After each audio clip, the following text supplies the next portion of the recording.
Hello and welcome to the Scoutcast ahead of Gameweek 18, when a number of key players will be missing or face top and tough opposition.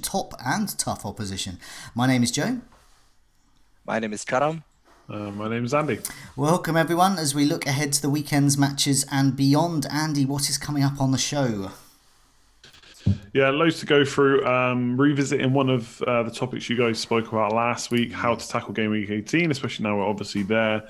Liverpool blanking, West Ham too, although I don't think anyone cares about them at the moment. Chelsea providing a problem for FPL managers, a lot of Pulisic owners, myself included. He's blanked 5 in a row, so we're going to talk about him and Abraham and the likes of them. Wildcards, some people still manage to get them all the way up until Game Week 18. Isn't it? And I wish I had mine. There's only 3 game weeks left to use it, so we're going to go through kind of who our must-have players for wildcards would be. Obviously, that will give an indication to kind of players we want over Christmas, stuff like that. And then all the usual stuff, rough with the smooth. Differentials, which you're in the hot seat this time, Joe. Yes. Clean sheets, captaincy, and transfer plans to round it all off. Yes, and we're also going to look just before we get into all of that, we're going to look back on a rare, successful week for all of us. So this is rare, not 1, not 2, but 3 good game weeks. This may not happen again.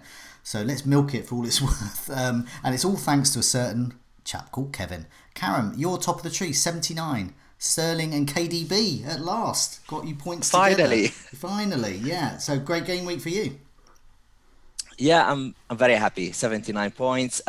It turned out when Sterling does well, my whole team does well as well. So I celebrated the Sterling goal like I got 150 points that game week because of the frustration during the last month. But the midfield did great. KDB, this man, we questioned him last time. We thought about some approaches to transfer Son or Ali for KDB. Scratch that. Get them by different ways. KDB is going nowhere. 19 points. That's wow. Monster score. Zaha with a late goal, 8 points. That's great. Clean sheet from Trent Alexander-Arnold. Weirdly, I'm not used to that, but we'll take it. Lundstrom, 11 points, decent. A few returns from Vardy, chipped in with an assist, and Jimenez with another assist. So overall, did great. 79 points, 2 free transfers going into game week 18. Trent Alexander-Arnold is the only player blank in my team, so that's not incredible. A big issue. That's living your best life type of score, isn't it? Exactly. Okay, I'm going to move on. I got 72, right in the middle. So I'm really happy. Basically, I've got Kevin De Bruyne and some other blokes. That's it. They all helped out. So unusually for me, it's like 2 or 3 get a score, but this time loads of my players got a score. So I'm pleased with that. Vardy helping out, Mane, TAA, Lundstrom, Pope, Jimenez, all of that, and even got a bonus point there from Sionju. Returns from 10 of my squad, so I didn't field all of those, but at least I got returns from them all, which is good for a squad. And I was also lucky that players that are well owned and are good that I don't own, like Ings and Maddison and Son, they didn't punish me, and they have been in recent weeks, so that was quite good. But some tough decisions ahead. Andy, 70, bottom of the tree pile here, but 70 points, pretty good. How's your game week gone? Yeah, very happy. It's a very similar story, to be honest. De Bruyne kind of rounded off a pretty great game week in the end. I had talked about getting rid of him this week, and I did briefly consider getting rid of him last week, but then I thought it's Arsenal, I'll keep him for now. So we'll discuss later whether he's going to stay any longer. Mane, obviously only 6 points, but one of his armpit hairs, I think, was offside, and Origi decided he couldn't shoot for a moment in time. So that could have been a bigger score, so a bit disappointed by that. And obviously Lundstrom came through, finally fixed with his 11 points. So pretty similar players to you. Obviously the ones you said you were happy that blanked are also the ones in my team. Maddison, Pulisic, Ings. And Pulisic has been a nightmare, basically. I've had him for 4 of the last 5 blanks. And he has been probably one of my most disappointing transfers this season, I would say. Well, I imagine his name's going to crop up in our Chelsea discussion a bit later. Let's move on with rough with the smooth. Got quite a few roughs and quite a few smooths, and they all involve Kevin De Bruyne.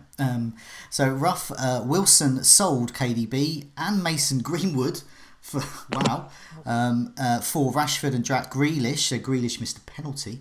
And I haven't worked out how much he's lost, but luckily Arjun on Twitter has, and apparently it's 28 points. So well done, Arjun, and bad luck, Wilson. Dan Muan, he dropped KDB after he captained him for a blank the week before, and he dropped from 1k to 500k. Sorry, 100k to 500k, which really worries me because I'm around 100k, and that means that just one player, one move, something like that, and suddenly I could be back down to 500k. So he's put the living daylights out. Pesky sold KDB and benched Lundstrom, and lots more dumped KDB, and include last one here. It's Meet the Manager interviewee Phil, aka Philman_FPL, one of the all-time great managers. He was 8th in the Fantasy Football Scout Hall of Fame at the end of last season. So yeah, he messaged me just after some of the matches there. Wildcarded to get Rashford in and Son, and he sold Pope, KDB and Traore. Okay, I know. And then this is one. He gave me a Twitter message before the City game. I don't think I can watch the City game. Hope I'm not going to be mentioned in your roughs this week. You are, because it's about as rough as it gets. 19 pointer. So he also did work it out himself. He wasn't relying on another Twitter follower. He worked it out. It's 28 points, and he's had to get KDB straight back in again. So he's sort of a transfer down the line down as well. There are some smooths. Broken Native, Captain Salah, who he got in for Mane, which is an odd sideways move, especially before a blank, but paid off handsomely. Sideways but lovely. Urbox as well, also Captain Salah for a 90-point week. And there's lots of us who kept KDB. But no one, I haven't found anyone yet who sort of got him in this week, but clearly they did that with Salah. Let's move on to the discussions. We're talking about players, teams and talking points, and this stems from the community questions that we've been asked. And for the players, what we're going to do is we're going to recap on Game Week 18 plans, which we did discuss last week. So we discussed some of the key players there. We were thinking of City, Spurs and Liverpool assets. Liverpool miss a fixture.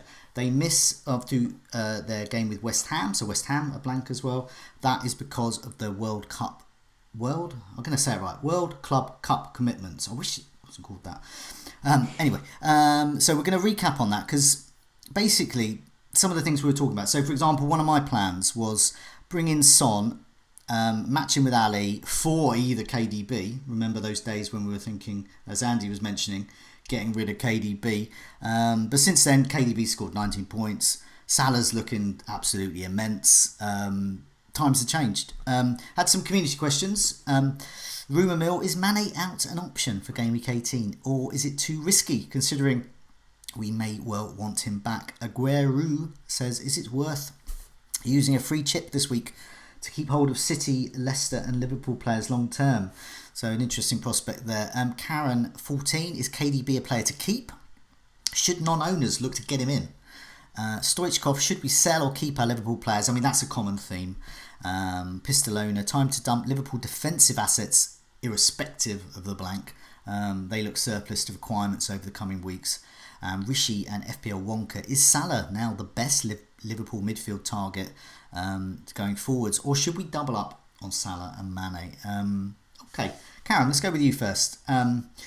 We spoke about this a bit last week. Involved City, Spurs, Leicester, Liverpool, all of those types of premium assets. Got the blank to deal with. What are your plans now? Well, I have no Liverpool midfielders, so happy days for another week. Last week when we questioned KDB and how we can get to Spurs assets through KDB, I would stretch all of that. Get the Spurs assets, but in different ways. So briefly, the answer came right away after the Scoutcast over the weekend, which says, don't mess up with me. That's what KDB says to all of us. So basically, the 250,000 managers who sold KDB, if they can afford to bring him back. Is it 250,000? 250,000, yeah, about 240, 250. Yeah, it's insane number. Wow, massive. They have to. Yeah, so I think they have to reassess to get him back. He's the top scorer midfielder in the game, 1 point ahead of Sadio Mane. His price is really affordable for what he delivers, and I think he's by far the best Man City midfielder in the game at the moment. So that's about KDB. About Liverpool midfielders, I can imagine that many of us have at least one of Salah and Mane, if not both. I know Magnus Carlsen, for example, that number 3 now, he has both. So I'm interested to know his approach. How would he approach GW18 with both of them? But personally, I think that in Liverpool in general, I think selling the defenders is much easier than selling the midfielders. I thought Liverpool versus Watford, they were really lucky with a clean sheet. They had a couple of decent chances. Watford had a couple of decent chances to score. And I thought that there are some alternative options like Aurier, in my case, that's what I'm planning to do, could provide a good alternative for a little bit cheaper. And he's still considered an expensive defender. If it turned out that I need to go back to them, then I can do that in 2 moves maximum. The fixtures for Liverpool after the Club World Cup are not easy. I mean, Leicester, Wolves, Sheffield, Tottenham, and Man United next. So I don't see many clean sheets there, although TA is not really for a clean sheet, it's more for attacking threat. But still, a lot of value is lost by the clean sheets, I reckon. So if you can go to Aurier, that's a good option. If you want to go really down to Kelly, Uncle Rico, Target to unlock funds elsewhere, that could be another option. With regards to the midfield, I think it's much tougher to decide between Salah and Mane. Now, it really depends on your bench. Do you have good cover for game week 18? You can afford benching the asset that you have. And the good cover is not Dendoncker maybe or Hayden or whoever. It has to be someone with some attacking assets. That's my feeling about this game week, because benching a 12 million midfielder doesn't sound a bit really right. And I think there are some good opportunities in game week 18 and beyond that you might miss out if you just bench him. Mainly Spurs assets that Son and Ali could be you can buy them through Liverpool assets. So that's my feeling about it. David has his team last week, and lavished with Son and Ali. I was dazzled by it.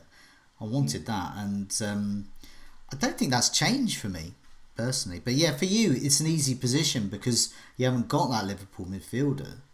So yeah, and in my case, I have a Sterling.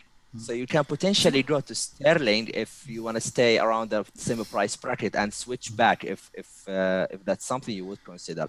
Another strategy that can work out, we'll mention about the wildcard later on, but if somehow you still have the wildcard, you can actually make the move, and next game week you can wildcard and bring them back if you really want them. So there are a few options that you can consider. I'm not a fan of both. There was one question speaking about getting both Salah and Mane. I'm not a big fan of them together from game week 19 and beyond.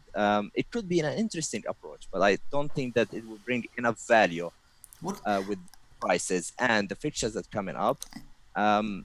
Between both of them, it's nothing in the price, 0.1 difference. So I was going to say, Andy, there's this notion of a free hit chip. That seems a bit over the top to me, but what do you reckon about free hit chip before you tell us about what your strategy is? Yeah, I'm not the biggest fan of using it in a week like this, where I mean, again, I doubt many people are worried about their West Ham players, so it's really just Liverpool. And you look at a lot of the teams, most people, not everyone of course, most people have only got 2, not necessarily 3, so it's quite easy to manage. And the question always has to be a free hit chip. How many players are you going to bring in that you don't already own?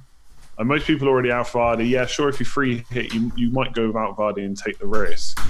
I'm just not sure it's an effective use of the chip. I just don't know if there's enough points to be gained from players that most people probably already own anyway. Some probably have De Bruyne, Vardy's already in, one of the Wolves attackers, or Rashford, whoever it might be. Like, who are you bringing in that are going to do much better to waste a chip? Not waste a chip, but use a chip. Yeah. That is so handy at the end of the season. As boring as that is, and I know people don't want to hear it, it is. Like, it just makes the end of the season so much easier to kind of navigate. So yeah, I agree. So patience is needed, because isn't it, when you get those double game weeks coming, and then you think, God, I wish I had a free hit chip to manage this I don't know, this 3 week period of blanks and doubles and things like that. I think as well, like for example, before I made my transfer, I had no Spurs players, so maybe if a free hit, I get 3 Spurs. But I think it also makes you almost think too far outside of the box, that you have to do something really clever that you would never do in a normal game week because you've used it in a week like this. Like, I don't know, tripling on Newcastle defence because they play Palace or something like that. So yeah, obviously it depends on the team and the situation, but I'm generally not a fan of it this week, I don't think. No, The picture is not. So what The is fixture? sorry, what was that? Yeah, I was about to say that the fixture is not great for the top teams. For example, Spurs versus Chelsea, you never know what's happening, what will happen. Leicester against Man City, you don't also know. So the question is, where would you go? That's the question. And for me, I don't think it would be a really high scoring game week based on paper. So you never know. I mean, Andy, what the big question is really about these Liverpool mids. Is it worth keeping, benching the likes of Mane, Salah, or swapping for a better premium, as in a premium that's good. I say better as in they're going to play in game week 18. But so what are you've got Mane, and what are you going to do with him? Yeah, so I've kept Mane because I've already made my transfer, which I'll talk about at the end. But I've kept Mane as part of that, so he's not going anywhere. I have considered getting rid. I just sometimes with like teams like Liverpool, obviously Liverpool and Man City, there's almost no difficult fixture for them. But if you were going to get rid of a Liverpool player, it's for the next set of 6 or 7 fixtures. They got a blank. They play basically all the best non-top 6 teams or traditional non-top 6 teams. So Leicester, Wolves, Sheffield United, obviously doing really well. Clean sheet wise, maybe not so much recently, but they may struggle to get too many points. The only thing I think that made me keep Mane in the end is the Wolves and Sheffield United game after Leicester are both at home. I think if one of them was away, that would really put me off, because then it's Spurs, Man United, and Wolves away. Yeah. So I think there's a tactic that you could do what Karam's done. I think you could go to Sterling, and just because City's fixtures are actually about to get pretty decent after Leicester at home, Wolves away, and then maybe use that to keep the structure in place. Basically, go back to Mane or Salah around game week 25. But I think they're just one of those players that you don't expect them to stop scoring. I'm not expecting Mane and Salah just to blank for the next 6 or 7. I just think probably not too many times you're going to captain them over those fixtures. I think there's potentially better captain options in most of those weeks. And also, they are a lot of money to not have captain. So I think there is a tactic there. You could go for Spurs or Man City players and just have a plan to get them back. But I have kept Mane just because I had other stuff to do. But the Liverpool defence are surplus requirements for you. Yeah, I got rid of Trent Alexander-Arnold. I basically... like was mentioned just a minute ago, they were probably a little bit lucky. If it was a different team that had created that many chances, Watford did, they would have probably conceded just too many scuff shots or whatever, just not taking the chances they had. And again, I think if you look at those fixtures, I'm not sure where the clean sheets are coming from. Like, I wouldn't expect one against Leicester, Spurs, Man United, or Wolves away. The home games potentially, yes. And they've not exactly inspired much confidence this season in clean sheets so far. They have kept 2 in a row now, though. It's worth mentioning. So maybe they're onto something now. But for 7, what is Trent like? 7.2 to 7.3 million. It's a lot of money. Like, the attacking returns are great, but you really want those clean sheets to back it up, I think, to outlay that money. So I've basically done what's already been mentioned again, and got Aurier in, because I think for his price, he's kind of dominating the bonus points. So once Spurs get clean sheets, he's gonna mop up the bonus, and he is the defender that attacks in that back 4. The other 3 kind of make a back 3 when he goes forward. So I've basically just gone for the fixtures there, and we can always get these players back. Game week 25, I think a lot of us have already noticed that's when Liverpool's fixtures get really good again. And obviously for the double, I'll definitely want a Liverpool defender. But for now, I have got rid. Just not had enough, but I've just used that money to put money in the attack at this point. Okay, well I'm doing a different tack, so we do have a point of difference. We're not all in agreement. So I consider Mane surplus to requirements for this week because I'm looking to get Salah in. I think Salah is possibly the one to have at the moment, but I also think Mane is good. I've gone over the last couple of years, Salah, Mane, it doesn't matter. They both score points. But I just think at the moment I'm quite happy with Salah. There's an opportunity here. There's a blank game week. I can get in another player who's playing, and then the following week I'm not too bothered about Liverpool midfielder, and then the week after that, hopefully I'll have two free transfers left. either that, I'll have money in the bank to get Salah in instead of Mane. So it's a sort of a Salah, Son, Mane, hokey cokey. But yeah, like all best laid plans, they're ready to be ripped up at a moment's notice. So basically, my original plan, obviously, remove one of KDB or Mane. KDB, no way is he going. So Gameweek 17 has completely decided that for me. And it showed me that really, I'm really happy to have Salah instead. So yeah, that's what I'm going for. In fact, I've already done the move. I was umming and ahhing about it so much. I've got 2 free transfers this week. I've already removed Mane for Son. That's done. And I'll reveal whether I put the captain on him a bit later. Interesting. But I've already done it, and that's not to do with price rise. It's to do with, it's sometimes with the decision, it's like, oh, I can't keep thinking about it, and I feel I'm going to put myself off it. But it's something I've had in the back of my mind for a while now, and it was going to be KDB. I like the price point element to it. Because he's not playing, and I don't have that, I think I've got 0.1 value tied up in him. He's probably going to go down in price at some point this week, I would assume. So it's not, though, I haven't got that worry. If I'd have got him at 11.5, wasn't he, when he started, and I had, say, 500,000 or, $1 million, but then selling value of 500,000 tied up, different story. I might have kept him then, because I must admit, I have thought about a similar, not necessarily to do it this week, but at some point, because Salah's almost like a differential at this point, he is, especially versus Mane's ownership. I don't know. Like, I know Salah's had 2 good games. Obviously, he's had loads of good games this season, but the 2 recent ones is what is in everyone's mind. Mane missed one, and he had so many good chances in the other one. On another day, he could have hauled. Yeah, so I don't think Mane is like suddenly is the worst option. I think they're both still great options, but Salah is beating in points per match over the course of the season. And given that he's cheaper now and a differential, and people like me that. When are you going to find a transfer to do Mane to Salah? It was bad enough doing it the other way. When am I going to get the transfer to do it back? So I quite like that move, to be honest. I think it's a nice way. I mean, the sort of holy grail of fantasy Premier League is obviously getting a player that's low owned before they become high owned because they're scoring lots of points, and it's getting rid of a player once they're high owned but they're not scoring lots of points. Chelsea assets we'll come to in a minute. A case in point, particularly Mason Mount. And well, I'll leave it there. But so there is that.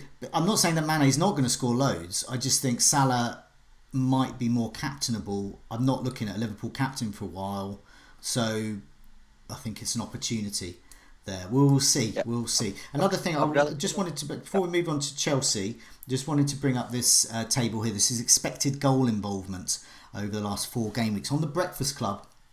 I was myself and David were chatting about this. We'd only had 3 game weeks out of this 4 game week block to look at then, but already we saw that De Bruyne and Sterling were doing well there. That they weren't necessarily getting the actual points, but they were getting the expected points. So their underlying stats were good. Jimenez was also on there. So I just put this up. I said I'd put it up when I've got 4 weeks loads of data. So this is essentially looking at game weeks 14 to 17 to indicate who's going to be scoring in game week 18 to 21, which is our next sort of mini season over Christmas. And we can see there, Vardy's obviously there. We got De Bruyne and Sterling still there. They're still expected to score a lot, and they did. Rashford is still there. Ings, I must admit, I got lucky by not owning him the weekend because he was very lucky. Aubameyang, I'm just not sure about Arsenal at the moment. So let's just sketch over him. Mbappé at Brighton is looking good. Jesus and Ali and Jimenez. So they're the names there. So these are sort of wouldn't sell many of those, but I can't see Salah, can't see Mane on there at the moment. So just shows you there's lots of options, and also they're not playing game week 18. But anyway, let's move on to the next subject. Talk about teams. We'll talk about lots of teams that are doing well at the moment, like Spurs and Liverpool, etc. But then there's Chelsea. We've all got Chelsea players. So Karam, do you want to take us through this? Yeah, of course. Chelsea, the honeymoon apparently is over now with the Chelsea assets potentially. It was all looking good so far with the Chelsea options. We went easily with the triple up early in the season with Abraham, Mount, or Pulisic, and even Tomori. But now they are struggling. Pulisic in particular is doing at some point he did the best impression of Eden Hazard at some point.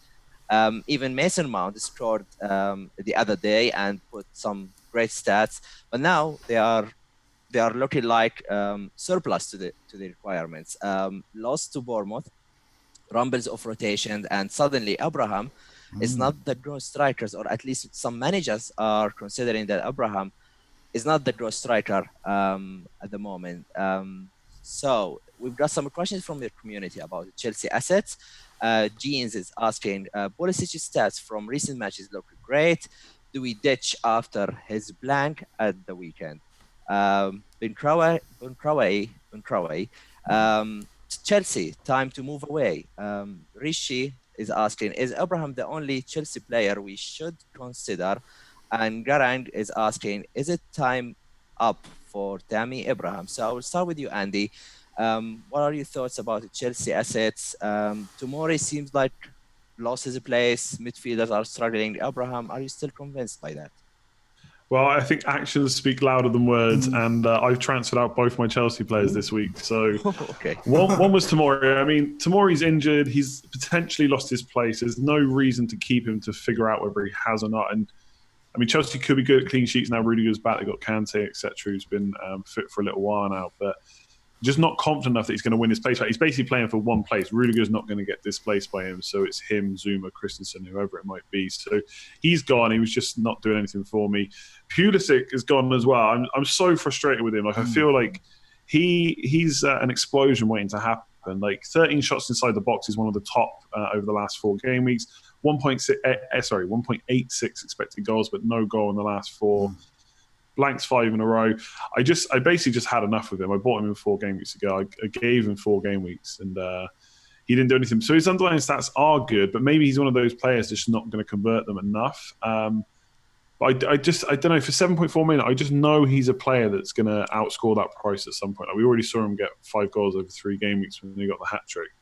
But Spurs away, Brighton away in the next 4. I just thought it was time to get rid, and I basically converted into a Spurs midfielder. In the end, given their outcome of fixtures. And with Abraham, it's an interesting one because I was on maybe 2 or 3 game weeks ago, and we were talking about the front 3 you would have if you could just pick any of them, and he was in there. Now I'm not really that bothered about him. I think if you own him, you probably keep him for a little bit longer. But I'm not really fretting or panicking about not owning him, and I don't really have any inkling to get him in right now. I just think Chelsea is still creating a lot of chances. They've had the most shots in the last 4 weeks. So at some point they're going to score goals. But I don't know, maybe they're just going for a bit of a rough patch. I don't think Spurs away is that great a fixture with Mourinho there. I think Mourinho is going to get one over on his kind of old player, old club. So, yeah, I've got rid. I think if you've got Abraham, fine to keep him. But, I'm not looking to bring him in. That's for sure. Interesting. Joe, what about yourself? Well, yeah, Chelsea on a poor run of form. That's obvious at the moment. They don't look right. Stat-wise, they're just not keeping pace with the other options. It's just not a case of underlying stats giving me any hope. So, mostly, apart from Abraham, they're a ditch, I think. Ditch any of them. Abraham, I think, is a hold at the moment because you never know. And I think, he can. I mean, he's had 2 blanks in a row, but he got 12 points the week before that. So, it's just sort of a wait and see, but I wouldn't bring in Abraham at the moment, put it that way. So in terms of, I'd look on shots on target last 4. So KDB, Rashford, Mbappe, Vardy, Salah and Ali are the best. Are the best. In fact, there are 14 players with more shots on target than the best Chelsea has to offer in that regard. And that's over the last 4 game weeks. That's Mason Mount and Abraham. Now, obviously, Abraham, I believe, has only played 3 during that game. So it just gives an indication, really, of of what they're up against. They're up against loads of better players at the moment. I was looking at chances created as well. There are 6 players creating more compared to Chelsea's best, and that's Kante with 10 and no shots on target. So Kante, if you're into your midfielders creating chances, and you're into like the 6th or 7th best one in the game, then Kante's your man. Azpilicueta is the next best with 9 chances. So they're looking poor. We're not talking Pulisic, we're not talking Mason Mount, we're not talking Willian, we're not talking all the usual suspects here. We're talking, the peripheries of the squad in terms of FPL assets, and that's the likes of Kante. and stuff. So I'm not interested at all. Yeah, I mean, they just haven't got anything. Got anything for me. I think I got rid of Abraham a few weeks ago. Certainly not looking to get him back in. I've got Mason Mount at the moment, and I'll talk about transfers a bit later. But yeah, he's going to go for someone who's better, and there's plenty of alternatives. Karam, back to you. I understand you've been having a look at some stats, particularly around Pulisic, and about how he's dropped off a bit. Yeah, absolutely. So what I usually do is I compare the player, the same player, the last 4 game weeks with the 4 game weeks before that. So as you can see in the screen here, the left side of the graph is Pulisic between game week 10 and 13, where he excelled, where he scored goals, and the last 4 game weeks from 14 to 17. And you can see here that he got worse in pretty much every aspect. So basically, Andy just mentioned the expected goals have been okay, but they are still much lower than before. So between 10 and game week 14, the expected goals was about 3 goals, with expected assists about 0.4. But now in the last 4, he managed 1.95 expected goals, compared plus expected assist of 0.23, so almost halved in every aspect. If you look at the shots during that time, between game week 10 and 14, he has 10 shots on target from 15 attempts. He averaged the same number of attempts the last 4 game weeks, but only 2 on target. So he's kind of still shooting, but so that's just shots, two shots on target in the last 4. Is that right? Okay, that's get rid of him. Jeez, I missed that one. I'm glad I definitely got rid of him. My God, yeah, that's like a killer stat. It's looking really poor. But yeah, if you look at the stats itself, he's still one of the best in his 7.5 and below bracket. But to be honest, Grealish, for example, is not far away from his stats.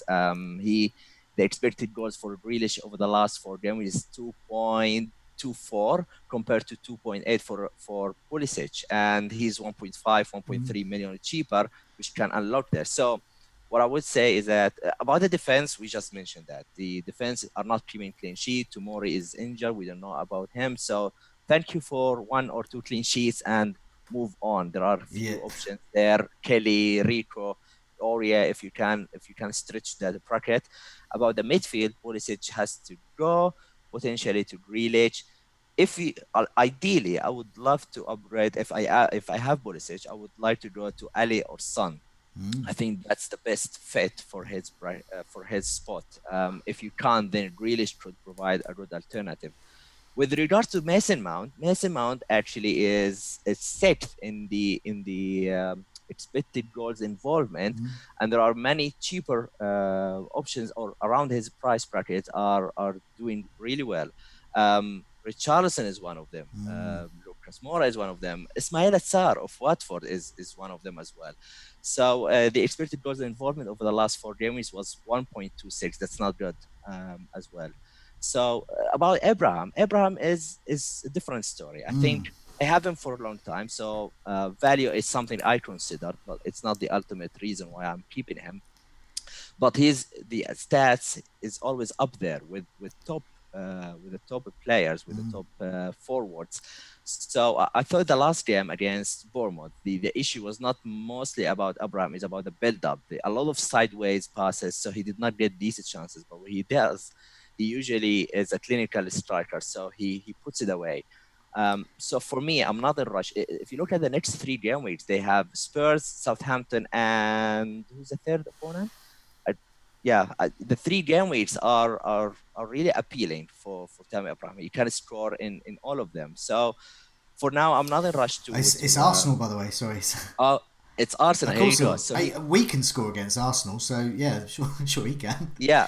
Absolutely. So I must admit, Rashford, for example, is putting pressure to get him, and he's not that much of an upgrade. It's like 1 million more, but I still think that Abraham can score in the next 3 game weeks. So for now, I'm not in a rush, but he's in consideration to move on. But no, not for now. Yeah, he's a hold player for me. If I had Abraham now, I would sit tight and just see how it goes, because we've seen what Chelsea can do, and if they suddenly turn it on again, you want to be part of that. But Pulisic and Mount, do one.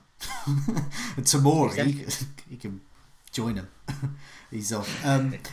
Andy, we're going to do a bit of fantasy football next. We're going to go pretending. We're going to pretend we've got a wild card. Do you want to explain more? Yeah, I wish I still had it. But yeah, like I said at the kind of top of the show, there are quite a few managers. I've seen a lot of them talking on Twitter about still having a wild card. Has to be used by game week 20. Otherwise, you lose it. We're all going to get another one in the new year for the last half of the season. So basically, going to discuss overall who should we get in. Obviously, keeping a close eye on kind of short-term fixtures, 18 to 21, but also maybe a little bit further afar on there. So a couple of questions. Some guy called Joe. Yeah, that's me. Theory hosts a podcast. Who would be our 15 if wildcarding now? So that's going to be the general topic. Like, who would we get in? Goalkeeper, defensive midfielder, forward, of course. And then Mike just asked, he's still got his wild card. When should he play it? And if he's happy with his team, should he play it at all? So, I mean, you're considered a legend if you burn a second free transfer. Imagine burning a wild card. He's not the first person I've seen saying that. Yeah. I cannot believe that happy with the team that there's not one move. I've seen two people on Twitter who are saying it, and I don't even think they're joking. And that, you say about legend status. I don't know what they would be. I don't know, like one of those Aztec emperors who's like lifted up above the city by I don't know, elephants or whatever. I don't know, but yeah, it would be carried through the streets basically and heralded a hero amongst us, maybe. Yeah, no, it's crazy. I mean, a bit like the free hit. I suppose if you're genuinely that happy with your team, try not to overthink it and make changes just for the sake of it. But there must be one or two slight changes, putting some funds somewhere else, or like maybe going for the Man United Salah spot. But yeah, I don't know. I mean, when we talk about it, you guys can decide if you would burn it. But so yeah, talking about positions. So goalkeepers first of all, there's probably not a huge amount to discuss there. Joe, you got any particular goalkeeper thoughts? Well, yes, no, I do. I just wanted to say that all of my decisions around this in this fantasy football wildcard that we've got is that I wouldn't use my wildcard now, but I would use it in game week 20 because I think the sort of template that a lot of us have got and can easily get to within one or two moves is sort of what I want now. But it's just beyond that. Looking at game week 20 and into January, that's when I'd like to be a bit more prepared. Goalkeepers. Guita has to be. Crystal Palace, great fixtures. He got 8 points. And he again in a 1-1 draw. Okay, I love that. If a goalkeeper's getting 8 points from a 1-1 draw, I definitely want that. No penalty save involved. Put Guita and mix up with, I don't know, take your pick, Button or whoever. Or if you feel like rotating your keepers, or indeed just having two slightly cheaper keepers, Heaton at Villa, great fixtures, mixed in, and don't laugh, with Ramsdale at Bournemouth. Bournemouth can get clean sheets when they sometimes. Surprisingly, but also Ramsdale is going to get you save points. I just think he's good. I like to have two good keepers anyway. And looking at game week 18 to 21, that you can see there with Palace, they're doing really well. Game week 22, I think Palace are there. I think just Guita. There we go. Simple for me. Get him. Yeah, Karam, have you got anything different to add? Like, I'm the same. I think he's the standout right now. It's very hard to argue against him. No, indeed. Crystal Palace fixtures are amazing until March, I believe. Ramsdale, surprisingly, I didn't realize that he's top points scorer in the goalkeeper. He just a little stat about him. He managed a save point in 10 games of the 17 game weeks this season, and 10 bonus points as well. It's just incredible. So I like this pick. I'm gonna go with someone I own currently, which is Matthew Ryan of Brighton. The fixtures do improve after a few game weeks, so they've got Tottenham and Chelsea in the next 4. But then they have a great fixtures between game week 22 and 29. So that's a nice stretch. Ryan is very good for racking up the saves. He is a bonus points magnet. Should Brighton keep a clean sheet? Henderson is another option if you still don't own him, and if somehow you don't manage, if you don't have Lundstrom somehow, you can also consider the double up with Henderson. They've got some tough fixtures on the road, but we know Sheffield United is is always capable of doing that. We did not see that much of late, but they can pick up themselves and get a few clean sheets on the road. So those two are my picks. Yeah, I just Cool.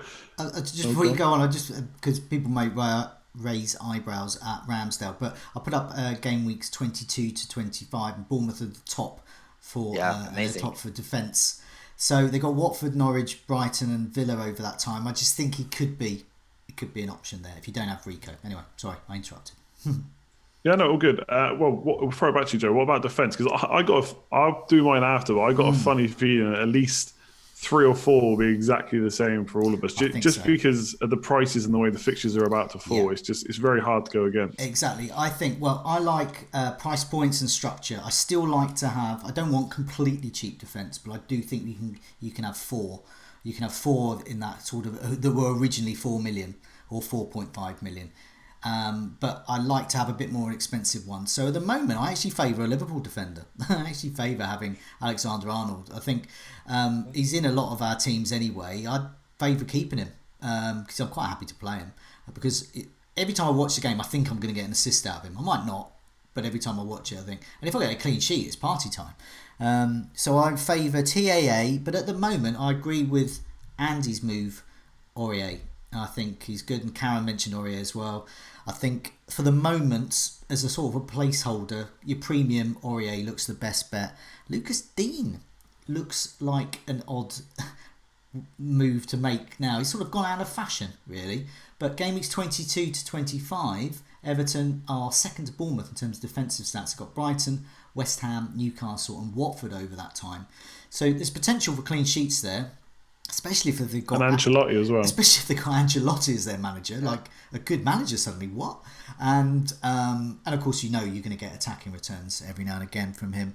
And the rest cheap as you were. So I'll go back to our original point. Why would you? Wouldn't want a wild card now because I'm quite happy with that template. So cheap as chips, Lundstrom, Rico, Sionju. But I would throw in Brighton's Lewis Dunk, or Montoya, or another Brighton defender, because we can see game weeks 22 to 25, which is sort of the next sort of mini season we're looking at. They have got great fixtures with Villa, of course Everton, Bournemouth, and West Ham. So lots of potential for clean sheets there. So it goes along with what Karam was saying about Ryan. How about you, Karam? You got any other one defender I've got on my list, which I'll see if you mention it, was actually from your team. Yes. So apparently we are speaking about the same player. So basically, John Stones is out for a while, and why not put a punt on Nicolas Otamendi? Now, bear with me, he's 5.0. He's nailed on for now. He has a goal threat. So if you want to still be in getting an expensive defender, then Otamendi can be a good option. The fixtures of City improve. Yes, they don't keep many clean sheets, but statistically they are still up there with the top teams in terms of the expected goals conceded, and always carries some goal threat. So I really like him. Another option I have is from Wolves. Now they have tough fixtures in game week 19 and 20 with Man City and Liverpool, but they've got Norwich, Watford, Newcastle and Southampton. So it's worth giving a shot to Matt Doherty as well. Very attacking, 6 million he is now, but I really like him if you fancy a differential defender as well. Those are the main options I have here. What about you, Andy? Yeah, I like Doherty as well, and I think I have for a little while now. It's 6 million. It's just so much harder to fit him in than when he was 4.4 last year. I just think if you're wildcarding now, you've got the likes of Lundstrom, Rico, Kelly, even all 3 of them. You've got them for 4 million. It's not just that they can get points for that price; it's that price enables everything else in your team. So I think it's very hard to go against the current template. I think Joe's right. You could keep or sell Liverpool defender if you want to keep them. I don't think many people would argue. Then you got the 3 cheapies plus one more, Otamendi, Aurier, whoever it might be. So. Yeah, I'm kind of the same. The only one I had, kind of another one on my list, was already mentioned by Joe, Lucas Digne, with Ancelotti coming in, maybe.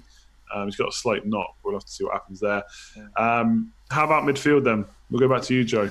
Any out of the ordinary picks? No, it's the same theme. It's like I wouldn't wildcard now because we've sort of already got that. We've already got the players in the template. I say we, I just think, in general, the popular players of the moment. So I like my price points. I like 3-4-3 at the moment. So I'm looking at 4 players and another bloke. So, I think Liverpool mid-slot. Not necessarily Liverpool midfielder, but Liverpool mid-slot. So I think for the moment, while they're not playing, so they're blanking in game week 18, and then they face Leicester, and then you can take your pick if you want to get back for game week 20. But keep a placeholder, and where better, I think Sterling is a great option. Just keeping the seat warm. For me, Son is just keeping the seat warm. I might just do that straight swap back. I might go another route to get perhaps have Son and Salah. But I just think, be aware you're going to want a Liverpool midfielder. So make sure you can make that play. Then I'm looking at KDB, essential. There we go. We've already spoken about him. Then a Spurs midfielder. So you can, I think, Son or Ali, obviously, and whichever one you haven't got, keeping that Liverpool slot warm if you're going for that double Liverpool midfield. Fourth midfielder, this is where you can have a bit of fun. Now, those who've been watching the Meet the Manager series, we had Tom Freeman on recently, and he had a great idea there that he always does with his team. His fourth midfielder is the one he has a bit of fun with. So it's the one that can be a bit different. He's had like Theo Walcott in that role over this season. It doesn't matter as long as you've got the basics, your swords and your shields and all of those things in place elsewhere. Your fourth midfielder, you can have a bit of fun. So obviously the flavour of the month at the moment is Grealish.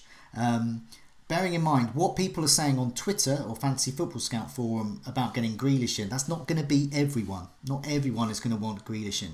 So he's still a relative differential, I think. Richarlison, I think, is good if you've got a bit more money. And there are others where, if you've got a bit less money, Traore as well. I think he's good for Wolves. And then the fifth midfielder, doesn't really matter. Cantwell, then Donker, Traore if you've got a bit more money for your fifth midfielder. I don't think I'd want to bench him. Fleck at Sheffield United.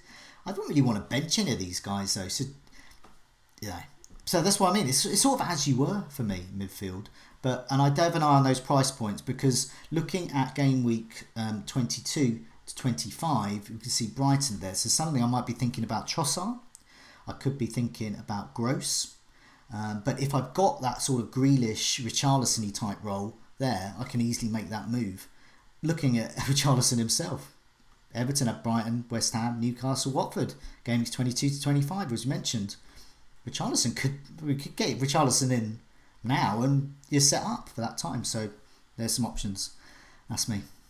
Yeah, I think one thing, I've not really got any other players to add to that. I think you've kind of covered most of them. I think the only thing I would say is I'm on 3-4-3 right now. I would possibly consider, if I was wildcard, and moving to 3-5-2 because there are just so many midfielders at the moment. And I think forwards were really good, and I think they still are. So you've got Vardy, he kind of takes that one spot. You maybe get ahead of ourselves with forwards now. But I think actually a cheap spot like Ings kind of price is decent because you've got Morpay you can go to who's in form right now. You've got Diogo Jota. You might not want, maybe this week he's good. Then it's Liverpool, Man City. But after that, potentially a better option than Jimenez, a bit more explosive potentially. So I like that cheap spot. And then look, you can talk about Rashford, Abraham. I think they're good options, but I think there are midfielders for the same price or less that can match them. So that's one thing I'd maybe consider on a wild card, given the number of midfielders you kind of just rattled off. Maybe a move to 3-5-2 if you're on 3-4-3 could be an option. What about you, Karam? Any other kind of midfielders not mentioned there?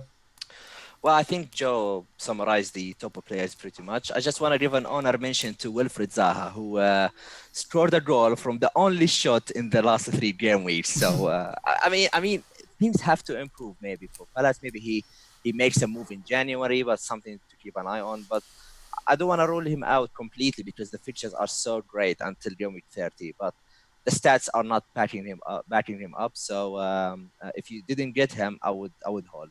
For me, I've got him. I've got the goal. I'm gonna ship him out, but he could be still an option.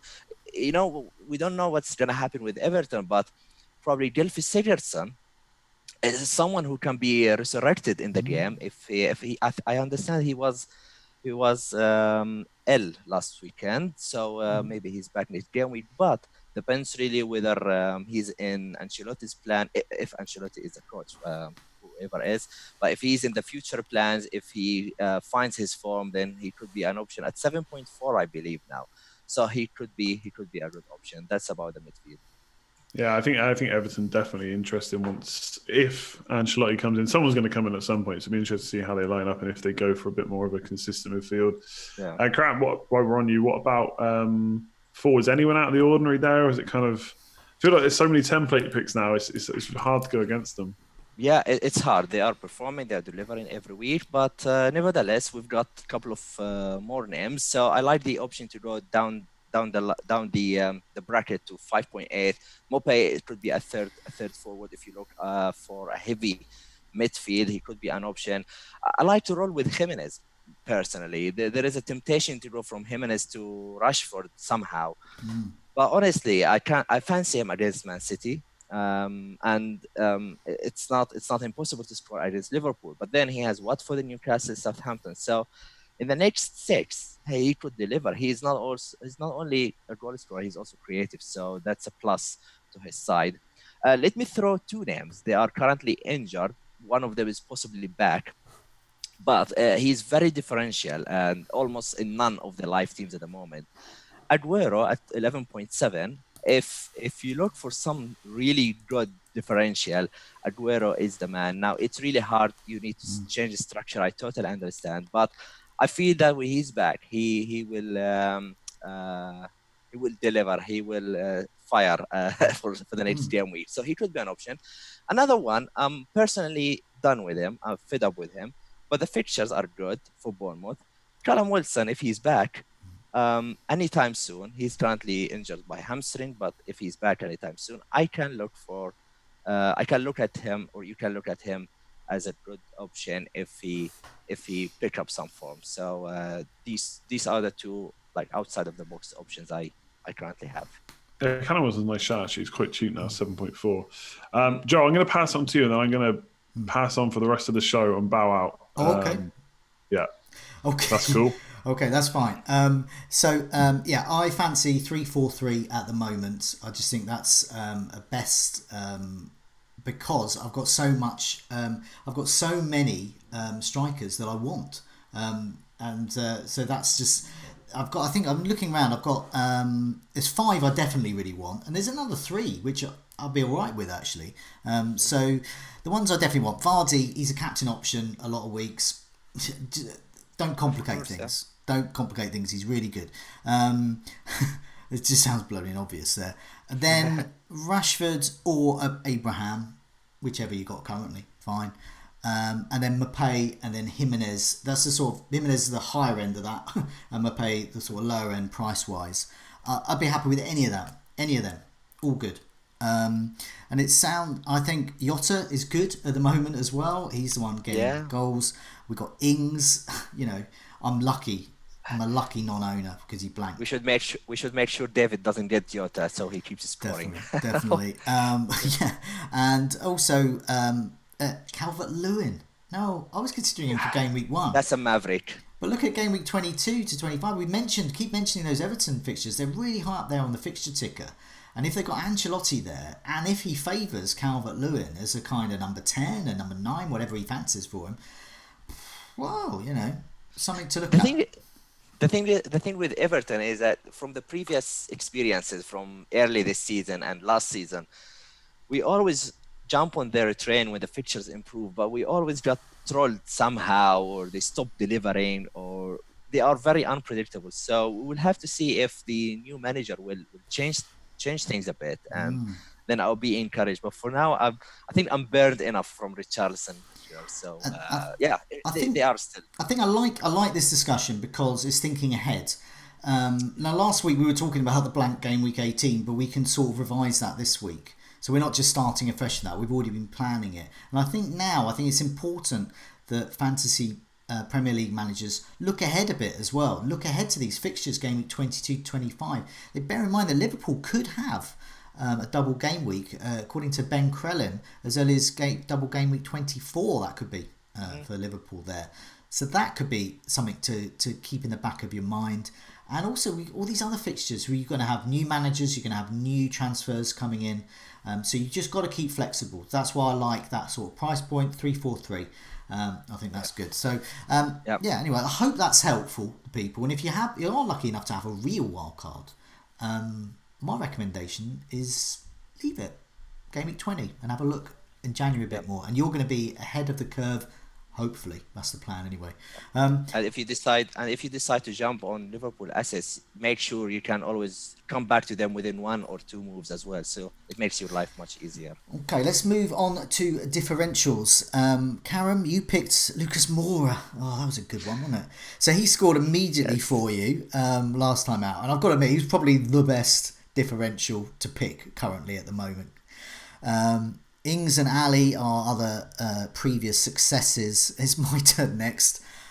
Yes. So no pressure. Now, we've already mentioned this guy. To me, he's second to Mora as a good differential, but he's massively boring. Yep, that's right. Who was that? It's Guita. Oh. Do you know what? I couldn't believe it. He deserves a mention. I looked at it this morning, his ownership. He's 2.7% owned. Okay. And he got 8 points in a 1-1 draw. I can't emphasise how unusual that is for a goalkeeper. He plays in a side that is built around being rubbish at scoring.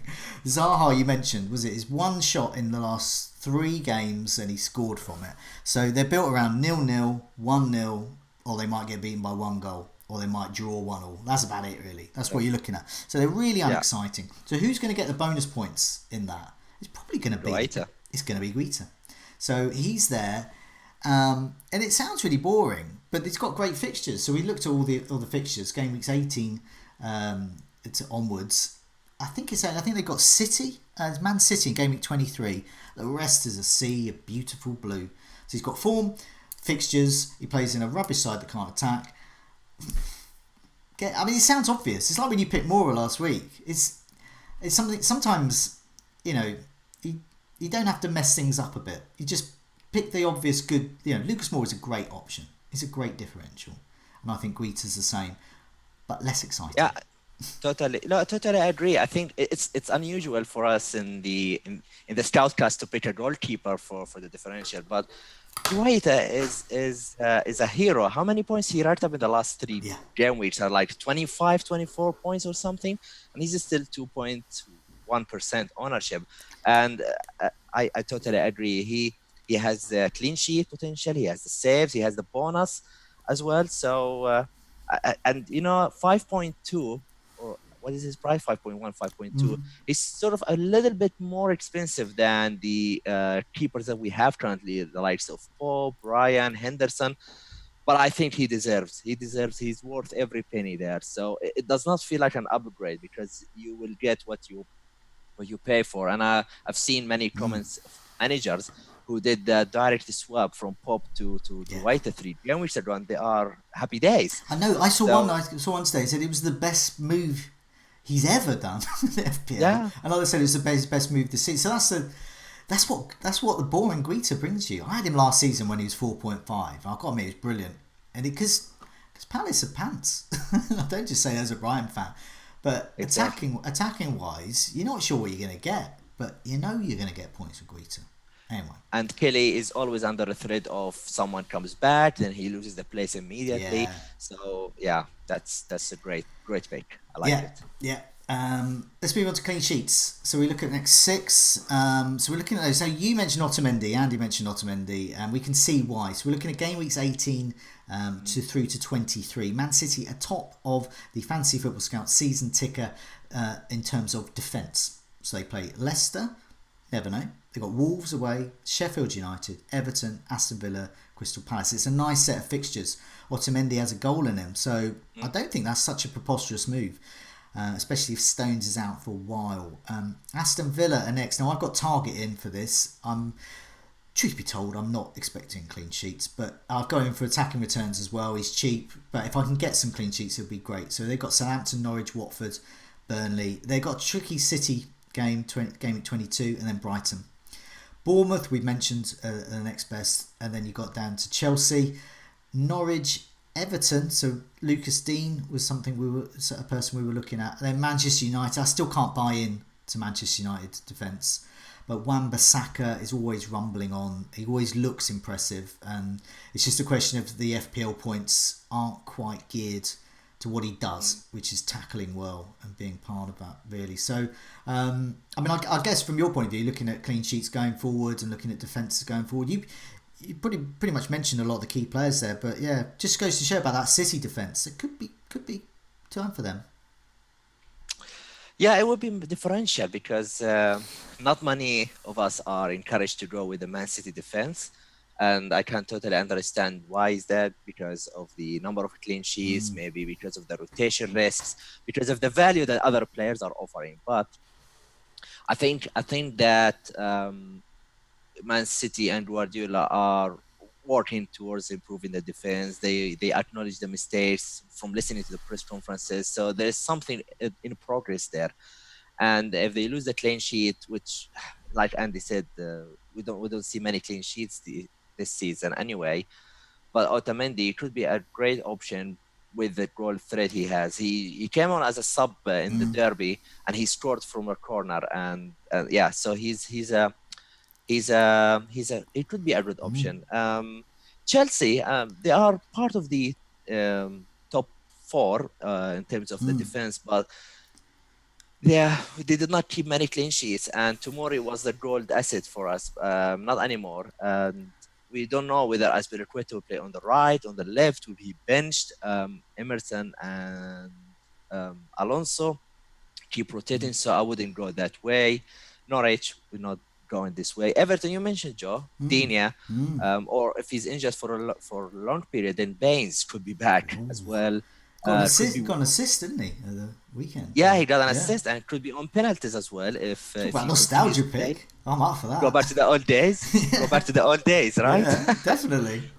Yeah, but Man United is interesting. I know not many also are encouraged by Man United, but the fixtures don't look too bad.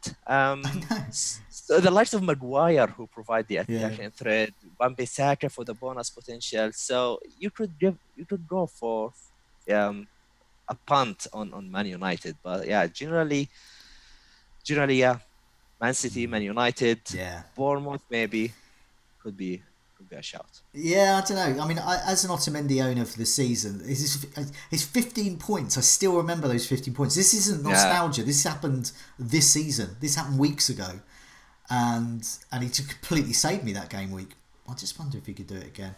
Let's move on to our plans for going ahead for game week 18. Now I'm going to put Andy's team up, but I'm sure he'll be on future videos later this week to explain them in detail. But I'll put his team up. Now he's taken a -8. Okay. Oh. So as he said, his Chelsea lads are gone, and he's stocking up on Spurs. So he has got in goal Pope.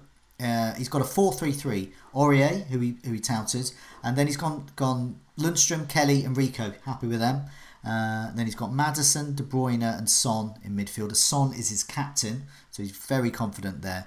We've got Ings, Vardy, and Rashford is vice captain up top. And on his bench, you've got Button, Dendoncker, you'd expect Sionju, so obviously he's not expecting clean sheets for Leicester there. And he's got Mane, so Mane's ready to pounce back when those World Club Cup commitments are over with. So yeah, bold moves there. Bold and early moves from Andy. Karam, what about you? I'll put your team up on the screen. So tell us about your captain and any moves you've made. I wish I can know who will score next game, because I feel like I picked up a momentum, so I need to carry on. At the moment, the captaincy on Raúl Jimenez, but I'm reluctant really. So basically, I've got 2 free transfers. My options, I have 2 options. First one is Alexander-Arnold goes to Aurier and Zaha to Ali. Then I'll be on a triple up against Spurs. From Spurs against Chelsea and beyond. That's an option.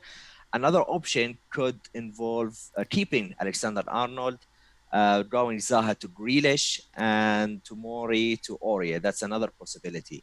Now, the thing with the Grealish, he's on 4 yellow cards, and he needs to avoid another yellow card in the next 2 game weeks, I believe, before game week 20. So the fixtures of Villa long term are really great. So I will potentially consider to wait until game week 20, so I can make sure he doesn't get the suspension. So I might still go Alexander-Arnold to Aurier, Zaha to Ali. The captaincy is gonna be between Jimenez and Son. And to be fair, I'm not ruling out Vardy against Man City. I just don't think that both teams will go really up for a high scoring game. Both teams needs to win. So I think it will be a 1-0 game, sort of. So I'm not encouraged by that. Norwich actually are confusing team of late. So I listened to the captaincy video this afternoon by you and David. The stats look that they are still bad defensively, but they are not entirely whipping boys. So and it's odd, isn't and it? they turned up. Yeah. Away, they're better away from home, and at home they're worse, and that's tricky for us to get our heads around. Exactly. So that worries me a bit, and I really need to nail this captaincy so I make up some ground. So between Jimenez and Son, currently it's on Jimenez, but I might change. Yeah. Now I'm with you there. So I've done. I touted my move earlier. So I have 2 free transfers. I have already got rid of Mane for Son. I have about 2.8 or something in the bank at the moment. I am now looking at weakest links, and Mount is one. So I've got the rest of my team. So basically I've got Henderson, Target, who I got in a while ago for this game week, and looking ahead for Villa's fixtures. Lundstrom and Rico, very happy with those cheap lads there. I've got Son, and I've got my captaincy on Son at the moment. I've doubled him up with Ali. KDB, he's going nowhere. Mason Mount, he is going somewhere. And up front, I've got Vardy. Rashford, my vice-captain, but, I don't know. And Jimenez, he could become captain or vice-captain as well. And on my bench, I've got then Donker, Sionju, Alexander-Arnold. And so I've got one more transfer to make. I want to keep Alexander-Arnold. I don't have a particular reason to get rid of him. It's Mason Mount to Grealish is the obvious move. A bit like a bit Ghostbusters-y when they cross the beams. I crossed the podcasts today. I posed a question to FPL Gameweek on his 59th minute podcast about Mason Mount or Tielemans, those sort of mid-price misfiring midfielders bracket. And so thanks a lot FPL Gameweek for reading out my question there. And there was, and I'll echo various views there. Grealish is the obvious. Sometimes it's simple. He's on set pieces. Yeah. He's in good form. His team apparently up to about half an hour ago were beating Liverpool's children in the Coca-Cola, whatever it's called now, Cup. And so I don't think I'm going to mess around there. But Traore is an option if I want to go a bit cheaper. And I have also toyed with the idea of Richarlison as well. So I don't necessarily rule that out. And I also haven't ruled out Lucas Moura. Okay. But I'm my not... pick. 4/4. And I'm not sure I want to go that deep into Spurs with 3 midfielders. But basically it's Mason Mount out. So that's what I'm looking at there. Going forward... Grealish is not involved in the Liverpool game so far. He's still on the bench. So he's a good rest. Yeah, he's just on set pieces, on corners. He takes penalties. His team are good fixtures. He's the talisman in them. Sometimes it's just simple. Don't mess around with it. I don't think I'll get him in. But so anyway, Karam, good luck with the game week. And in his absence, good luck, Andy, with your game week as well. Thanks a lot for being such a trooper. Andy's not felt well at all this evening, but he's muddled through most of the Scoutcast admirably. So I hope you get better soon, and I hope you have a great game week. But for now, it's a goodbye from me. And goodbye from me. Goodbye all.